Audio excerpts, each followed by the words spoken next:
नमस्कार दोस्तों, spirituality bye सुमन channel पर आप सभी का स्वागत है। हम सुन रहे थे कार्तिक माह महात्म्य की कथा। उसी कड़ी में आज आगे बढ़ाते हुए हम सुनेंगे 13वां अध्याय। साथ ही सुनेंगे तुलसी महारानी की आरती व कथा।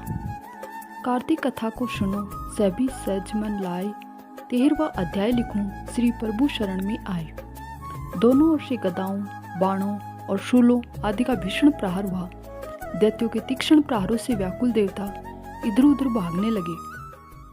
तब देवताओं को इस प्रकार भयभीत हुआ देखकर गरुड़ पर चढ़े भगवान युद्ध में आगे बढ़े और उन्होंने अपना सारंग नामक धनुष उठाकर बड़े जोर का टंकार किया। त्रिलोकी शाब्दित हो गई। पल मात्र में भगवान ने हजारों दैत्यों के सिर काट गिराए। फिर तो विष्णु और जलंधर का महासंग्राम हुआ। बाणों से आकाश भर गया। लोग आश्चर्य करने लगे। भगवान विष्णु ने बाणों के वेग से उस दैत्य ध्वजा को छत्र और धनुष बाण काट डाले। इससे व्यथित हो उसने अपनी गदा उठाकर गरुड़ के मस्तक पर दे मारी। साथ ही क्रोध से उस दैत्य ने विष्णु की छाती में भी एक तीक्ष्ण बार मारा। इसके उत्तर में विष्णु जी ने उसकी गदा काट दी और अपने सारंग धनुष पर बाण चढ़ाकर उसको बींधना आरंभ कर दिया। इस पर जलंधर इन पर अपने पैने बाण बरसाने लगा। उसने विष्णु जी को कई पैने बाण मारकर वैष्णव धनुष को काट दिया। धनुष कट जाने पर भगवान ने गदा ग्रहण की और शीघ्र ही जलंधर को खींचकर मारी।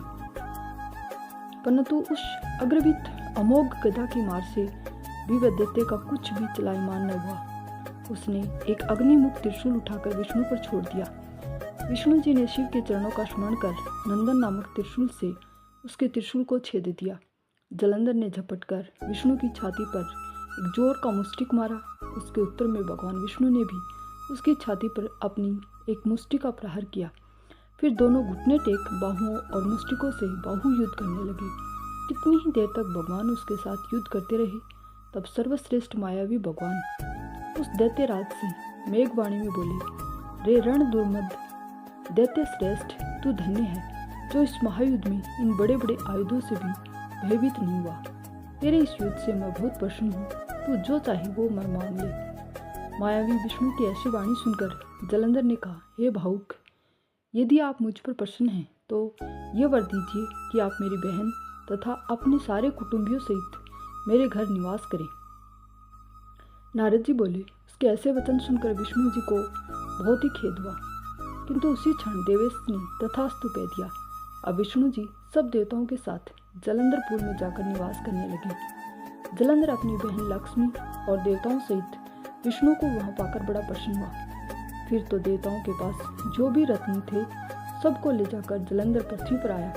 निशुंभ को पाताल में स्थापित कर दिया और देव, दानव, यक्ष, गंधर्व, सिद्ध, सर्प, राक्षस, मनुष्य आदि सबको अपना वंशवर्ती बना त्रिभुवन पर शासन करने लगा। उसने धर्मानुसार सुपुत्रों के समान प्रजा का पालन किया। उसके धर्म राज्य में सभी सुखी थे। धन्यवाद। आइए अब सुनते हैं तुलसी महारानी की कथा। श्रीमद् भागवत पुराण में इनके अवतरण की दिव्य लीला कथा बताई गई है। एक बार शिव ने अपने तेज को समुद्र में फेंक दिया था। उससे एक महातेजस्वी बालक ने जन्म लिया। ये बालक आगे चलकर जालंधर के नाम से प्राक्रमिक दैत्य राजा बना। इसकी राजधानी का नाम जालंधर नगरी था। दैत्यराज कालनेमी की कन्या वृंदा का विवाह जालंधर से हो गया। जालंधर महाराक्षस था। अपनी शता के मद में चूर उसने माता लक्ष्मी को पाने की कामना से युद्ध किया, परंतु समुद्र से ही उत्पन्न होने के कारण माता लक्ष्मी ने उसे अपने भाई के रूप में स्वीकार कर लिया। वहाँ से पराजित होकर वह देवी पार्वती को पाने की लालसा से कैलाश पर्वत पर गया। भगवान देवाधिदेव शिव का ही रूप धर्म कर माता पार्वती के समीप गया, परंतु माँ ने अपने योग बल से उसे तुरंत पहचान लिया तथा वहां से अंतर्ध्यान हो गई। देवी पार्वती ने क्रुद्ध होकर सारा वृत्तांत भगवान विष्णु को सुनाया। जालंधर की पत्नी वृंदा अत्यंत पतिव्रता स्त्री थी। उसी के पतिव्रत धर्म की शक्ति से जालंधर न तो मारा जाता था और न ही पराजित होता था। इसलिए जालंधर का नाश करने के लिए वृंदा के पतिव्रत धर्म को भंग करना बहुत जरूरी था। इसी कारण भगवान विष्णु ऋषि का वेश धारण कर वन में पहुंचे, जहां वृंदा अकेली भ्रमण कर रही थी। भगवान के साथ 2 मायावी राक्षस भी थे, जिसे देखकर वृंदा भयभीत हो गई। ऋषि ने वृंदा के सामने पल में दोनों को भस्म कर दिया। उनकी शक्ति देखकर वृंदा ने कैलाश पर्वत पर महादेव के साथ युद्ध कर रहे अपने पति जालंधर के बारे में पूछा। ऋषि ने अपने माया जाल से 2 वानर प्रकट किए। एक वानर के हाथ में जालंधर का सिर था तथा दूसरे के हाथ में धड़। अपने पति की यह दशा देखकर वृंदा मूर्छित होकर गिर पड़ी। होश में आने पर उन्होंने ऋषि रूपी भगवान से विनती की कि वह उसके पति को जीवित कर दे। भगवान ने अपनी माया से पुनः जालंधर का सिर धड़ से जोड़ दिया, परंतु स्वयं भी वह उसी शरीर में प्रवेश कर गए। वृंदा को इस छल का जरा भी आभास नहीं हुआ। जालंधर बने भगवान के साथ वृंदा पतिव्रता का व्यवहार करने लगी, जिससे उसका सतीत्व भंग हो गया। ऐसा होते ही वृंदा का पति जालंधर युद्ध में हार गया। इस सारी लीला का जब वृंदा को पता चला तो उसने क्रुद्ध होकर भगवान विष्णु को शिला होने का श्राप दे दिया तथा स्वयं शक्ति हो गई। जहाँ वृंदा भस्म हुई वहाँ तुलसी का पौधा उगा। भगवान विष्णु ने वृंदा से कहा, हे वृंदा, तुम अपने सतीत्व के कारण मुझे लक्ष्मी से भी अधिक प्रिय हो गई हो। अब तुम तुलसी के रूप में सदा मेरे साथ रहोगी। जो मनुष्य भी मेरे शालिग्राम रूप के साथ तुलसी का विवाह करेगा, उसे इस लोक और परलोक में विपुल यश प्राप्त होगा। जिस घर में तुलसी होती है वहाँ यम के दूत भी ऐसे में नहीं जा सकते। गंगा व नर्मदा के जल में स्नान तथा तुलसी का पूजन बराबर माना जाता है। चाहे मनुष्य कितना भी पापी क्यों न हो, मृत्यु के समय जिसके प्राण मंजरी रहित तुलसी और गंगा जल मुख में रहकर निकल जाते हैं, वह पापों से मुक्त होकर वैकुंठ धाम को प्राप्त हो जाता है। जो मनुष्य तुलसी व आंवलों की छाया में अपने पितरों का श्राद्ध करता है, उसके पितर मोक्ष को प्राप्त हो जाते हैं। उसी दैत्य जालंधर की यह भूमि जलंधर नाम से विख्यात है। सती वृंदा का मंदिर मोहला कोट किशनगंज में स्थित है। कहते हैं इस स्थान पर एक प्राचीन गुफा थी जो सीधी हरिद्वार तक जाती थी। सच्चे मन से 40 दिन तक सती वृंदा देवी के मंदिर में पूजा करने से सभी मनोरथ पूर्ण होते हैं। जय तुलसी माता की। आइए आप सुनते हैं तुलसी माता की आरती।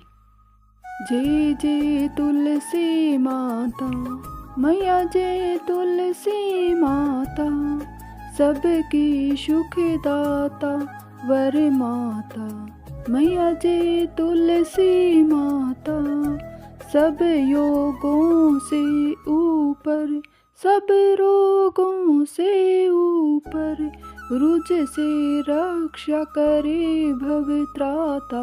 जय जय तुलसी माता मैया, जय तुलसी माता।